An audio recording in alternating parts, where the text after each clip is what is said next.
the manual, and it's speech number 7. The Guide to Being a Cleveland Fan, Part 1 is his title. Our speaker is not from Cleveland, so one might wonder how he found himself a Cleveland sports fan. Cleveland is the first city he has lived in with professional teams, so he dove right in as soon as he moved here. After 2.5 years of personal research, he will be sharing part 1 of his survival guide of being a Cleveland fan. Please welcome David Schiff.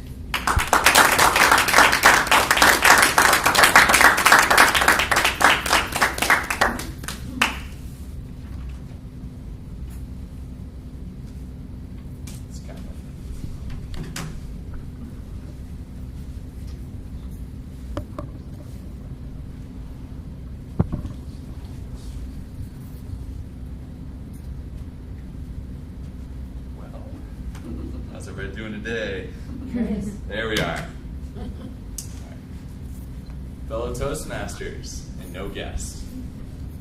2.5 years ago, I did, in fact, move to the first city I've ever lived in with professional sports teams. So naturally, I embraced them. I dove right in. Even with the 4-12 Browns, the Cavs who lost, and all the time when we got free tickets, I dove right in. I soon realized, being a Cleveland fan, it's kind of difficult. So with my 2.5 years of field research, I like to call it, I created a beginner's guide to being a Cleveland fan. Today, we're going to cover part 1, the Browns. So I break down the Browns into 3 major components every fan should know. Team knowledge, staying positive, and then actual team appreciation. First off, just getting a little background on the team knowledge. I want to go ahead and start with saying that even though the Browns have a negative connotation often, they do have some great players. Right here we have 3 Pro Bowlers, which if you're not familiar, Pro Bowl basically means that these 3 players were voted as the best at their position for the division. Right here we have Joe Hayden, Joe Thomas, and Tayshaun Gibson. We have a cornerback, an offensive lineman, and a safety. So with 3 players who are at the top of the league, you would think, oh, they got to be winning, right? They got to be doing something, right? Unfortunately, that is where the roster kind of drops out.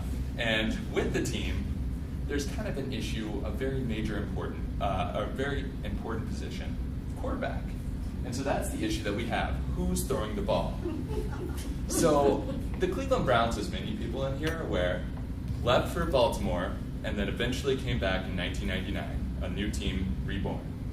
Since then, we've had, oh wait, that's not all of them, 22 quarterbacks taking the role of the field general. So the quarterback, if you aren't familiar, which I'm sure most of you are, but just in case, is the player who touches the ball on every single offensive drive. He is the guy who calls out the plays, who leads the team down the field. So when you have 22 of them in 16 years, and by the way, 22, a number being more than the number of people in this room right now, that's not necessarily encouraging.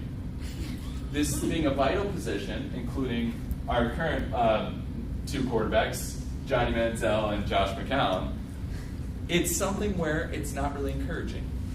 Well, with this lack of encouraging quarterback scenario, we haven't had the best record. And since 1999, we've only had 2 winning seasons. So with only 2 winning seasons, that means lots of coaching changes. So I came up with a field guide for understanding and finding Mike Pettine. Kind of like Where's Waldo? He doesn't wear a striped shirt, but he does have 3 defining characteristics. First of all, goatee. Second of all, bald. And so right there, that describes approximately 7.8% of the Cleveland male population. However, any given Sunday, if you're walking around and you see a bald man with a goatee, it's not necessarily Mike Pettine. The final characteristic, headset.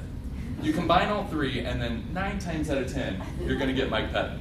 This is the man calling the plays. This is the man behind the team, at least currently, and so we'll see what happens. You now can recognize him at any point. So, with all this in mind, and with some of the negative connotation, it's important for every fan to stay positive, especially when, with football, you tend to talk with other fans of other teams. So I wanted to include some vital phrases that every Browns fan should know. So, first of all, and this is a very crucial one applicable to most weeks. If the Browns had just blank, they would have won. And so this is an open-ended phrase that can be used after any different time where, maybe they fumbled the ball, maybe they just allowed 48 points on them. It's all-encompassing, and it's one where you can feel a little bit better about yourself by finding the silver lining in every loss. After this, we have, of course, there's always next week. So this is when the game might not actually be over, but it's over by the score. And so this is another phrase commonly used by Browns fans at the point where you, as your own mindset, are trying to convince yourself that you don't care, next week's more important, even though you do.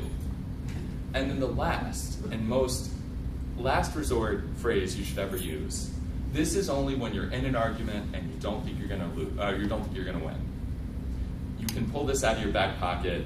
At least we have LeBron. It doesn't actually mean anything applicable to football. It doesn't. LeBron doesn't play football. He has no relevance to the Browns. However, he is in Cleveland, and no matter what, that is an argument. At least we have LeBron. You can say anything to me, at least we have LeBron. So, with some of these negative connotations again and negative phrases, it is important to actually appreciate the team. So we take, at the end of the day, with the Browns, it actually is a really, really fun franchise to root for. It's something where it builds city camaraderie.